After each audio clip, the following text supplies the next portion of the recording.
Di antara ribuan pulau, ratusan etnis, dan puluhan bahasa daerah, ada satu bahasa yang menjahit keberagaman menjadi satu kesatuan, yaitu bahasa Indonesia. Inilah kisah bagaimana sebuah bahasa menjadi ruh persatuan dan tonggak kebangsaan kita. Sebelum dikenal sebagai bahasa Indonesia, bahasa ini bernama bahasa Maluku.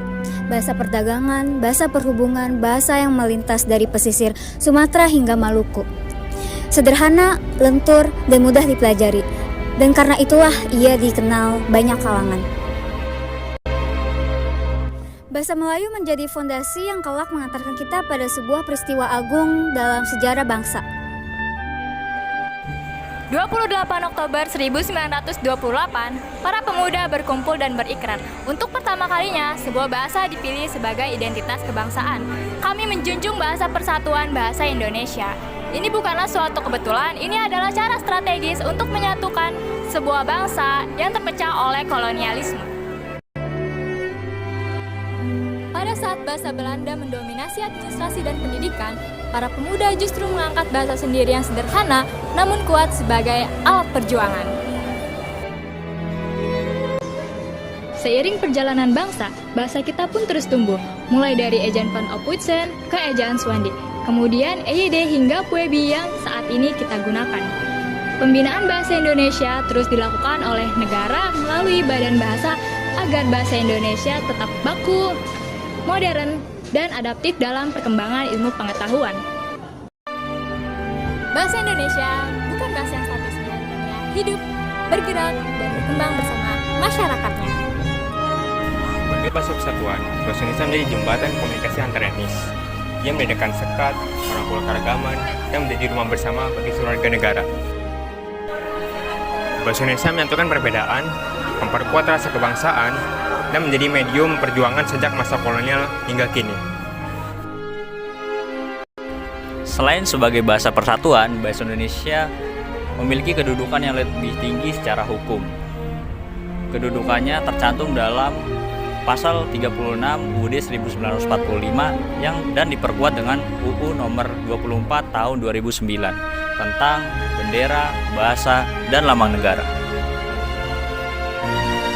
Sebagai bahasa negara, bahasa Indonesia digunakan dalam administrasi pemerintahan, pendidikan, peraturan perundang-undangan, dokumen resmi negara, dan komunikasi kenegaraan. Bahasa Indonesia bukan sekedar kebiasaan, ia adalah kewajiban konstitusional. Bahasa Indonesia akan tetap jaya jika kita terus merawatnya. Bahasa Indonesia bukan hanyalah alat komunikasi, ia juga identitas, jiwa, dan rumah bagi seluruh bangsa. Dari mana perjuangan hingga era digital, bahasa ini terus menjadi perekat kebangsaan dan penopang negara.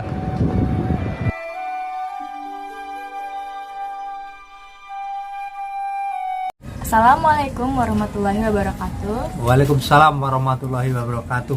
Salam sejahtera bagi kita semua. Perkenalkan, nama saya Lisa Damayanti, berasal dari Universitas Mercubuana dari Prodi Teknik Informatika. Hari ini saya akan berbincang dengan seorang narasumber yang kompeten di bidang kebahasaan untuk membahas topik penting seperti sejarah, kedudukan, dan fungsi bahasa sebagai bahasa persatuan dan bahasa negara. Baik, Bapak, sebelum memulai perbincangan, boleh Bapak perkenalkan diri secara singkat kepada pemirsa? Ya, makasih. Nama saya Bapak Lamiti, saya adalah seorang karyawan swasta ya. Ya, itu aja, makasih. Baik. Bapak, banyak kan mahasiswa yang penasaran nih bagaimana sebenarnya perjalanan sejarah bahasa Indonesia hingga akhirnya didaulat sebagai bahasa persatuan. Nah, kalau kita lihat ke belakang nih ya, bahasa Indonesia itu berasal dari bahasa Melayu nih, yang sudah lama dipakai untuk komunikasi antar wilayah. Nah, pada waktu Sumpah Pemuda 1928, bahasa ini dipilih karena sifatnya yang netral ya, dan mudah mudah diterima oleh semua suku. Kira-kira begitu ya. Ya, Baik, makasih. Bapak, terima kasih. Baik, kita lanjut ke pertanyaan kedua. Menurut Bapak, ada nggak sih peristiwa sejarah yang penting dan berpengaruh dalam perkembangan bahasa Indonesia? Menurut saya yang paling berpengaruh ya tentu Sumpah Pemuda. Setelah itu berbagai pembaruan, ejaan seperti ejaan yang disempurnakan dan pedoman umum ejaan bahasa Indonesia juga bikin bahasa kita ini makin tertata dan jelas aturan pakainya. Ya, gitu ya kira-kira. Pertanyaan yang ketiga, kita kan sering nih ya, Ya. mendengar istilah bahasa persatuan. Menurut Bapak, apa sih makna kedudukan bahasa persatuan ini? Menurut saya makna persatuan itu adalah sebagai jembatan untuk mempersatukan ratusan suku bangsa. Ya, makasih ya. Baik, kalau menurut Bapak, bagaimana kedudukan bahasa Indonesia ini sebagai bahasa negara? Secara hukum sudah jelas ya. Dasarnya pasal 36 Undang-Undang 1945 dan diperkuat oleh Undang-Undang Nomor 24 Tahun 2009. Gitu. Intinya bahasa Indonesia wajib dipakai di dokumen resmi. Contohnya di pendidikan, pemerintahan, sampai urusan hukum. Ya, begitu Terima ya. kasih Bapak untuk wawancaranya. Sama-sama. Baik, Assalamualaikum warahmatullahi wabarakatuh. Perkenalkan, nama saya Rafli Gomprayoga dari Prodi Teknik Informatika. Di sini saya akan berbincang dengan seorang narasumber yang bertemakan tantangan dan masa depan bahasa Indonesia. Sebelum memulai wawancara, boleh Ibu perkenalkan diri dulu?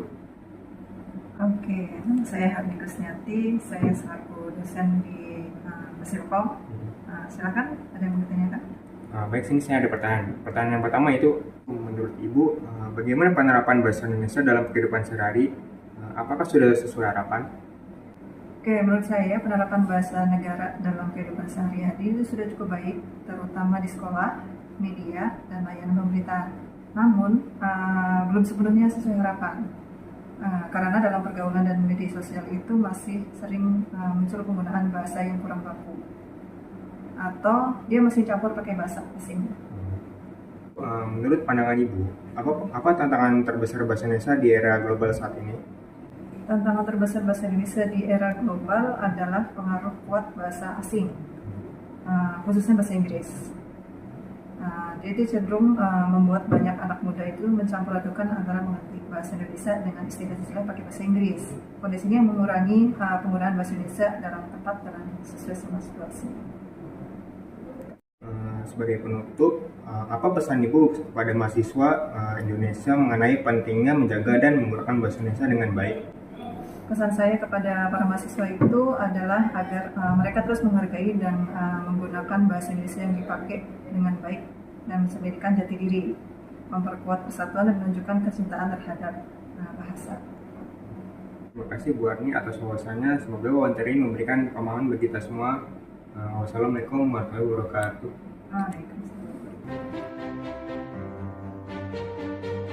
Bahasa Indonesia, bahasa persatuan, Bahasa negara. bahasa masa depan bangsa.